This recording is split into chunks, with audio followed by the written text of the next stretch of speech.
Godole mfowethu uthi ngalenkathi kulontshwa umkhukho osemanzini kama-VBS bek-appointwa abantu ekade ninabo emkhontweni akade befuna begwamanda izikhundla ngenkani befuna ukuba semandleni abanye ubaba wabadiliza bahlanyelwa amakhanda labantu laba uFloyd abafica bekhona emkhontweni. So mfowethu you mean ukuthi abantu bavotela osomathuba ngoba phela labantu benigijima nabo kwi-ground niya kubantu nihambe nicela nabo ivote kubantu shuthi kahle kahle abantu futhi la even la social media abantu bebethi bathemba umkhonto nje kanti bathembe ukuthi bamelwe osomathuba. Sayisho lento le ukuthi abantu are hungry for power. I-queue ibinde kakhulu kwa-ANC ne-competition engaka. So abantu babambana noma yakuphi lapho khona bazokwazi ukuthi bahlafune badle. Uyabona ukuthi leyo nto leyo njengamanje bayiqiniso.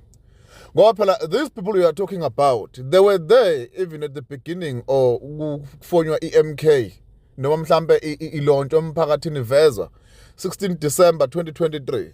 They were there representing MK. So all along futhi abantu voted also mathuba. Nakho uzwabhala opportunist. Bafethu kahle abantu all along badlalile ngevote. Phela these are the same people kade beya kwi-ground bencinga abantu bavotela umkhonto. Bahamba ngoba bengasayitholanga izikhundla.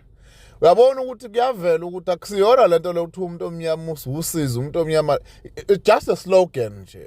It's a flying slogan. Sokuzuza inhliziyo zabantu.